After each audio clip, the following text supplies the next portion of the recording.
Yeah, thank you, Chairman.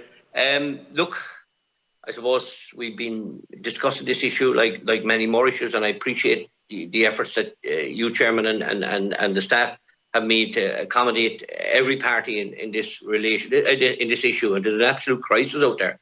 You know, I've been discussing this with the nurseries and the horticulture sector on a regular basis.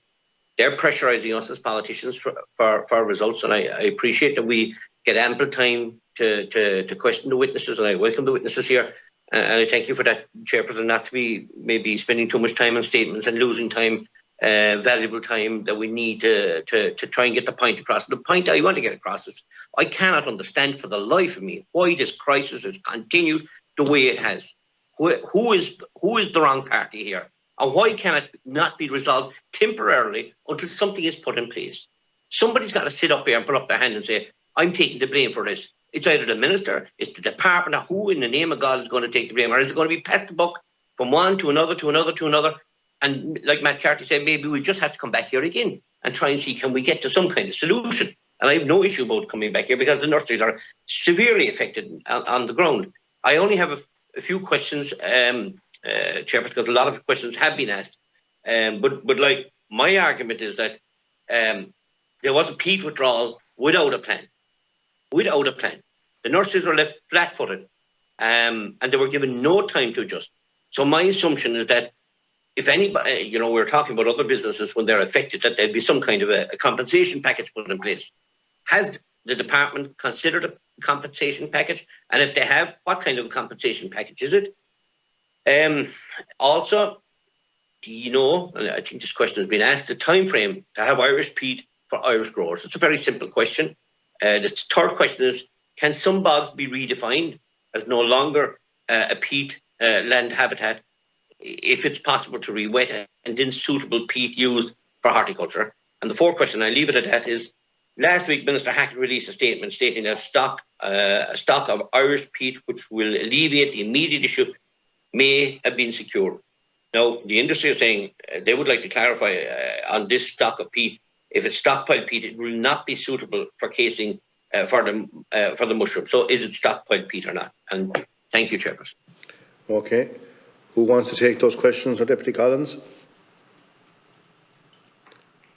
I can take the first piece, and thank you, Deputy, for the questions. In terms of the stock of peat, I mean, it was alluded here at the committee on the 6th of July, and from the industry towards us in terms of our engagements, that we'd understood that there was some indications of the availability of peat stocks on hand for the amenity side, not for mushrooms. But again, given that it's a commercial matter, and as outlined by Philip as well, we're not in a position to comment further, but as soon as there's anything clarified, we'd be happy to come back to you and clarify that further.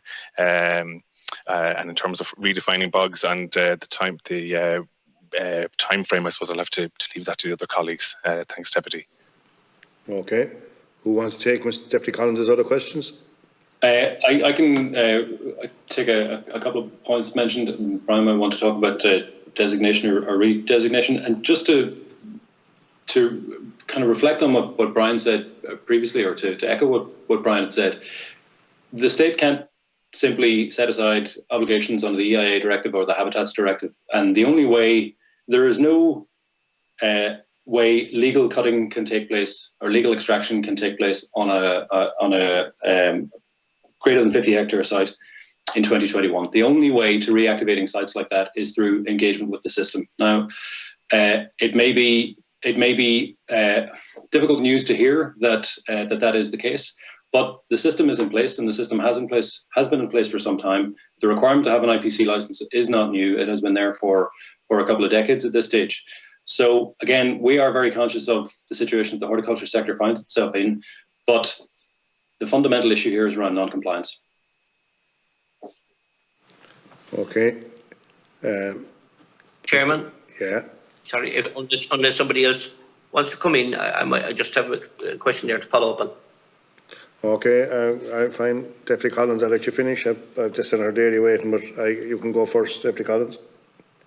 Yeah, it's just, simply, I did ask the question in relation to, nurseries and have been heavily impacted in other businesses. Is there any consideration of a compensation package to these people who have their businesses almost destroyed? because there was no withdrawal plan or no time given to adjust. And these nurseries have been cut wide open, basically. Well, obviously they can go abroad like everything else in this country, go abroad and bring it in, as long as we're not seen to be making it in Ireland. It seems to be the new solution, the Irish solution. But is there any plans of compensating the nurseries or the businesses that have been impacted? I appreciate that question. If it could be answered, please. Thank you. Okay. I suppose they'll probably fall under the Department of Agriculture to that, I would say. Mr. Delaney. Yeah.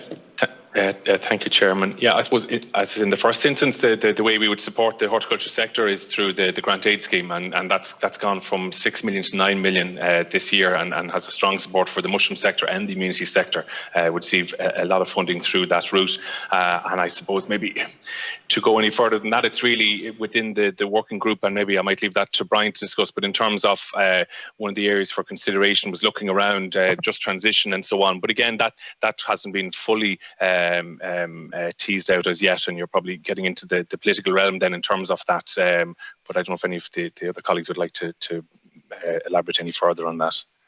Mr. Lucas, have you any comment to pass? Yeah, I would just come in on the just transition. I suppose in discussions we have had on that, the first thing you'd need to do is see whether the crisis that the industry may end up in would fall within the definition of just transition. And then you would need to see whether budgetary funding could be provided with the possibility of just transition fitting into that. I recall from your last session, I think it was Deputy Barry Cowan referred to the Just Transition Territorial Plan, and my understanding is that it's been drafted by the Department of the Environment, Climate and Communications. Thank you. Okay.